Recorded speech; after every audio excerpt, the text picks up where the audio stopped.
Welcome back, everyone. I've got a poster thing that you may or may not be able to read unless I swap the video around.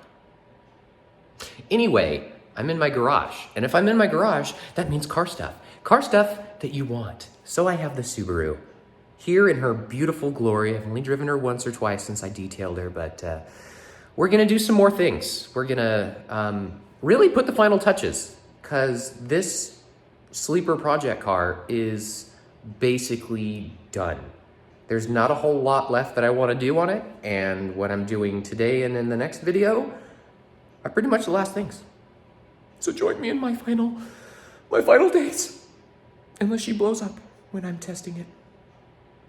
I really hope not. All right, here she is in all of her beautiful glory.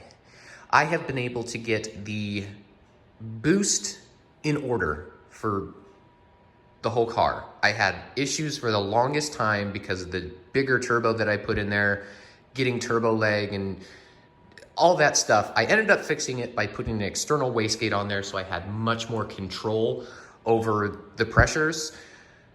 But now that I'm done with everything and I'm about to get its final tune in its final form, I need to put on an electronic boost gauge. So that's exactly what we're gonna do. We're gonna put one on. I need more light. Amazon, what do you have for me? Little tiny lights, because I was deceived in the posting thinking they were gonna be bigger. But you know what? You can, they're really hard to open. These are bright, but they work, even though they are tiny. And they're magnetic, so plus one on that. So it's a pretty simple box. We've got the electronic boost controller here with its little harness there. We've got some tubing and some other stuff that comes with the kit. All thanks to Grimmspeed for not sponsoring this video. So we're gonna not do free advertising for them, because I already tried to do their affiliate program and they said no. All right, so first things first, we're gonna have to figure out where it's at, because at least for me, there's not a whole lot of people that do Forester XT videos, but the boost controller, the one that's normally on here, is not in the same place as STI, but there's one easy way to figure out where it's at. So all the lines are connected to the same places no matter what Subaru you're on. So we're gonna find our turbo and see the little outlet that comes out there. We're gonna follow it up and we're gonna find our little T, which is this guy. The one that comes straight up, this one is gonna lead you right to it. So mine is mounted diddly-doo, doodly-dee, shabam, right there. So I need to take this out because through here it's connected. This hose goes over here, connects to the T. That's our little turbo setup that we're gonna have to take all that apart, put in some new lines, make sure things are routed. Especially I have an external wastegate. So it's gonna be routed differently through my external wastegate compared to if you don't have one. I'll show you the instructions.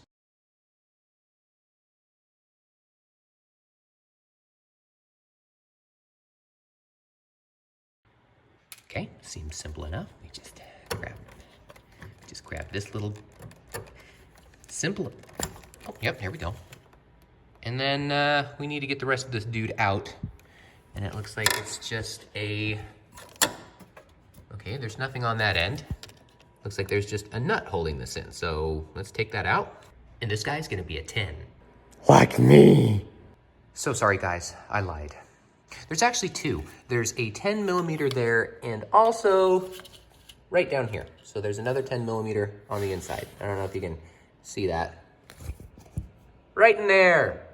And this would be a perfect little location to have one of these guys, but I don't have one of those, strangely enough, but I do have one of these. Yeah, thank you, Harbor Freight.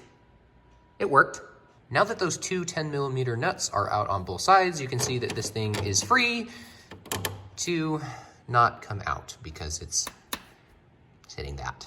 So I guess I could bend this a little bit to try to squeeze it out, or just take off the entire thing, which is a bolt here and a bolt there, and there's also one over here, and then just take the whole thing off. It would probably be easier. I guess you all see how lazy I become. I swear I Wasn't trying to be lazy, but all of you keen-eyed people can see that this is where I have replaced my my hood support, just to give me a big, fat, wide, open hood. So if I take this out, this is gonna fall on my face, and I don't want that. So I loosened up the ones over here, and a little bit of the one down there, just enough to get this thing out. Now it's out, so I can drop it down that way, fish it around up top, and fiddle around with it. All right, there she is, out and about, so you can see all of her gloriness. She's been keeping this vehicle boosted for quite a lot of miles, 150-ish thousand. This is that thing, and then it's got 2 ports. So as you can see, they come together in here, maybe twirl around a little bit to confuse the hell out of you. And then one goes into the T, you can see right there. And this other one, doodly-doo, goes right here into your intake port or whatever the hell it's called. This one and that one. So let me get everything moved around here. We'll do it one by one. All right, so I'm gonna do this one at a time, just so nothing gets misplaced or mixed up in here. First one I'm gonna do is this top one, so number 3. There needs to be a line routed from this, and it's gonna go into the place of the turbo. So right there on the turbo little nipple right there. All this T stuff that comes over and splits off, we're gonna take all this out since I can't remember exactly where it is. I think it's oopsie. I think in this line there's a pill. There's a lot of restrictions and stuff when you have a T. So we're gonna run all, you can reuse these if you want to, but I'm gonna run all new lines that are gonna go separately to each one of these places. He's gone. Timmy, where did you go? I found you. All right, as you can see right up here, I am reusing the little hose clamp thingies. Feel free to use anything else. I've seen other people use zip ties and whatnot, but I just kind of gingerly put it up here to kind of get the rough estimate of how long my hoses need to be. So I've got this one, threw them around over here, out behind that, and again, same thing, hose clamp onto that, and there you go. That's one routed. All right, next up is port 2, which is this one. We just did 3, now we'll go into 2. So this guy we're gonna hook up, which actually doesn't make any sense. Anyway, this guy is gonna be routed and to come down here into our external wastegate. You can already see that I have a line from the external wastegate coming all the way up, following it, right there into the part of our T. So pretty much all of this T stuff is being moved around.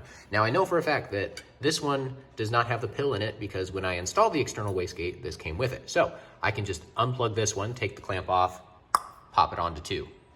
And that just leaves one left.